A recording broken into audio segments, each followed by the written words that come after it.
میں اگر کسی آدمی سے گفتگو کروں، دنیا کے لحاظ سے کوئی بندہ میرے پاس آئے تو وہ میرے پاس بیٹھے، آپ کے پاس کوئی بیٹھ جائے، آپ کتنی دیر بات کر لیں گے؟ پچھلے دنوں آپ نے بھی شاید دیکھا ہوگا، میں نے بھی کئی جگہ پر وہ بورڈ آویزاں دیکھے، یہ موبائل کی کمپنیوں نے بڑے بڑے بورڈ لگائے ہوئے تھے کہ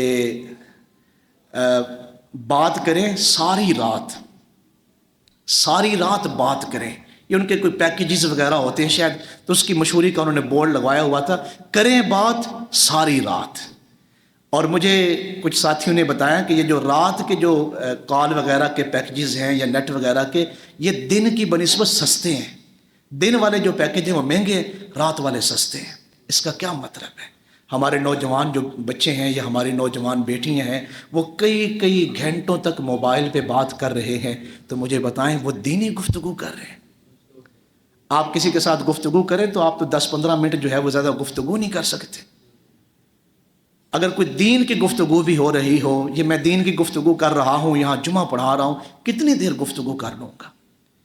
تو یہ زبان کا کس قدر ہم غلط استعمال کر رہے ہیں ہمیں اندازہ نہیں۔ قرآن مجید نے ارشاد فرمایا ما یلفظ من قول الا لدیہ رقیب عتید، یہ جو تم لفظ بول رہے ہو، یہ جو تم گفتگو کر رہے ہو، ہم تمہاری گفتگو کو لکھ رہے ہیں۔ تو جو موبائلوں پر ہمارے بچے ساری رات کئی گھنٹے بات ہو رہی ہے، وہ گفتگو کون سی کر رہے ہیں؟ اور اس قدر جو ہے وہ ظلم ہوا ہے کہ پہلے زمانے میں جب میرے خیال میں موبائل نیو آئے ہمارے ملک میں، تو اس کے لیے وہ اس میں بیلنس کروانا بڑا مشکل ہو جاتا تھا کہ کسی سے جگہ سے جا کے کارڈ خریدنا، پھر وہ خاص جگہوں پر دکانیں بن گئیں ایزی لوڈ کی، اب تو ہر موبائل سے جو ہے دوسرے موبائل میں پیسے جو ہیں وہ ٹرانسفر ہو رہے ہیں۔ اور ہمارے ہاں اچھی فیملیوں کے لوگ، دیندار فیملیاں، شریف النفس فیملیوں کی اس قدر جو ہے وہ باتیں ہمارے پاس آتی ہیں، دل دکھتا ہے کہ ہم نے بچی کو دیکھا اس کے پاس موبائل تھا، گھر والوں نے نہیں لے کے دیا، بچی باہر بھی نہیں جاتی، کس نے لے کے دیا؟ جناب فلاں نے لے کے دیا، گھر میں یہ معاملہ بنا ہوا ہے، فلاں موبائل گھروں میں پہنچ رہے ہیں۔ بس اس بچی کے صرف یہ ذمہ میں ہے کہ اس نے موبائل کو چلانا کیسے اور اس کی حفاظت کیسے کرنی ہے۔ تو اس میں اتنے بڑی برائیوں میں اور اتنے بڑے گناہوں میں جو ہم ڈوب رہے ہیں یا ہماری نسلیں اجڑ رہی ہیں، اس کے پیچھے سبب کیا ہے؟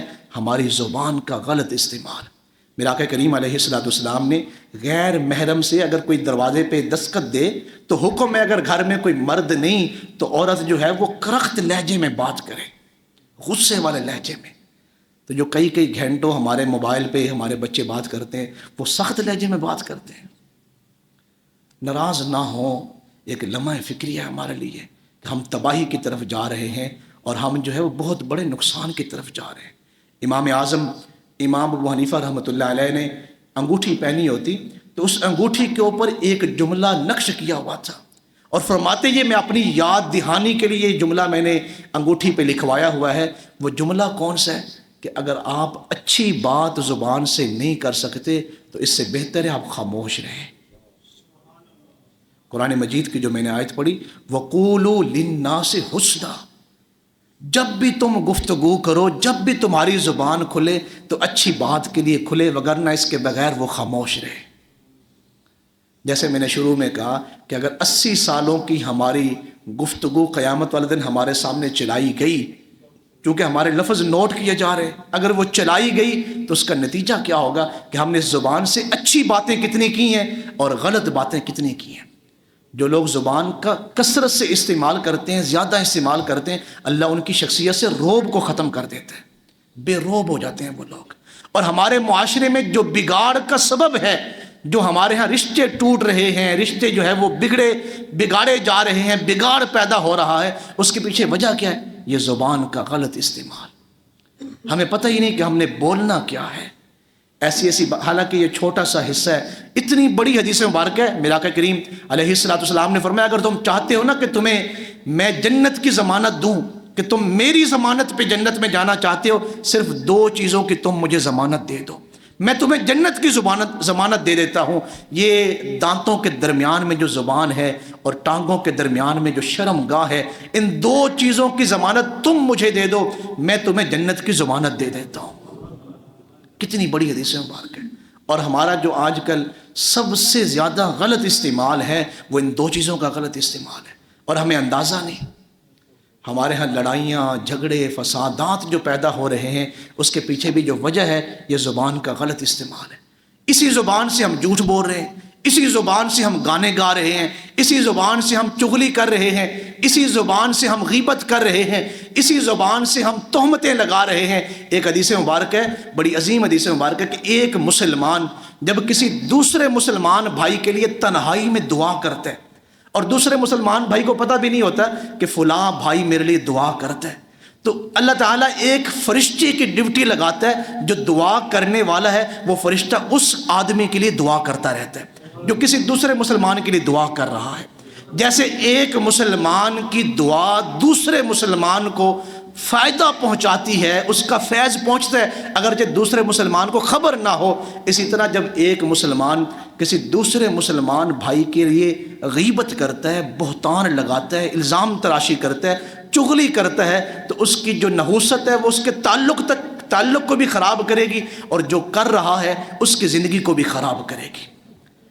باتیں چونکہ ہیں وہ جب نکلتی ہیں تو پھر دور تک جاتی ہیں، تو پھر دوسرے لوگوں کو پتہ چلتا ہے کہ فلاں تو جب اس جگہ پہ بیٹھتا ہے تو میرے خلاف باتیں کرتا ہے، اس نے فلاں جگہ پہ میرے خلاف یہ بات کی، اور ان باتوں کی وجہ سے کئی جو ہے وہ نسلوں تک پھر لڑائیاں چلتی ہیں۔ اس کے پیچھے سبب کیا ہے؟ زبان کا غلط استعمال۔ اگر ہم ہمیشہ اچھائی کے علاوہ کبھی زبان کو نہ کھولیں تو ہمارے درمیان یہ جو رشتوں کی لڑائیاں ہیں یہ کبھی ہوں، کبھی بھی نہ ہوں۔ یہ لہجے فقط رسیلے ہیں، یہ لوگ بڑے زہریلے ہیں۔ ایک کیف بھوپالی بڑا اچھا شاعر ہے، اس نے ایک بڑا عظیم شعر کہا تھا۔ اس نے کہا کہ ہائے لوگوں کی کرم فرمائیاں، تہمتیں، بدنامیاں اور رسوائیاں، کہ آج ہمارے معاشرے میں لوگوں کے پاس ہے کیا؟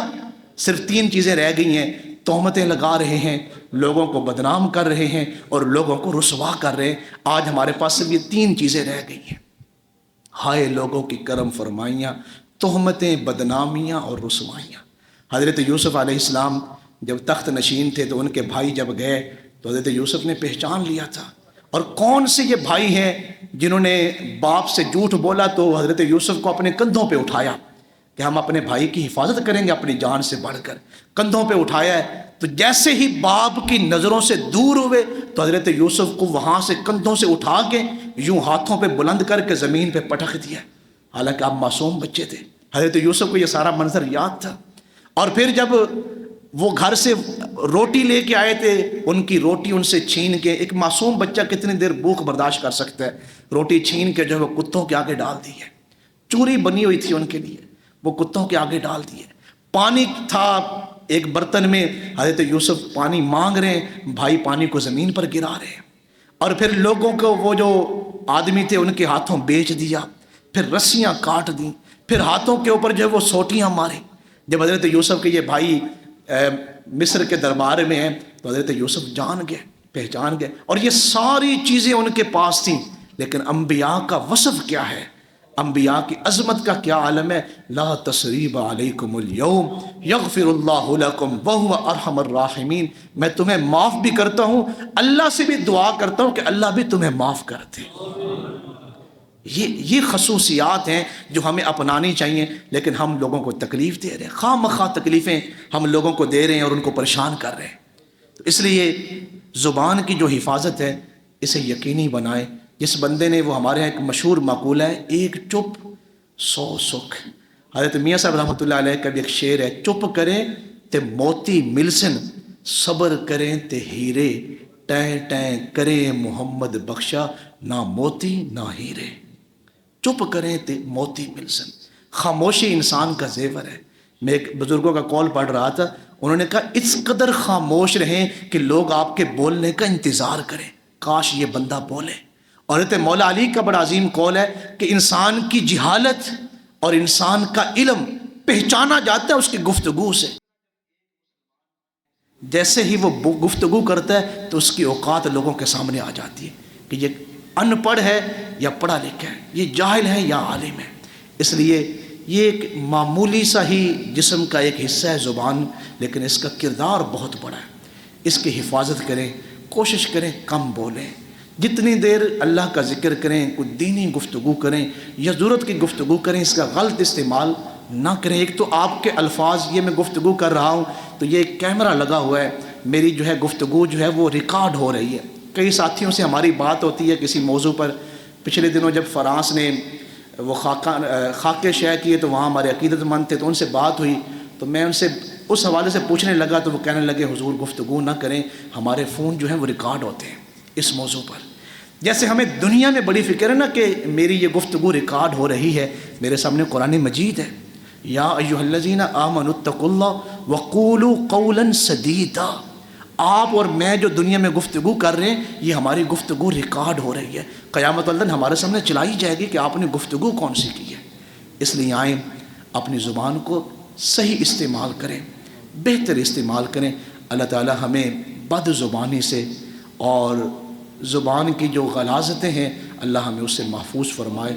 زبان کی حفاظت اور زبان کا صحیح استعمال کرنے کی اللہ تعالی ہمیں توفیق نصیب فرمائے۔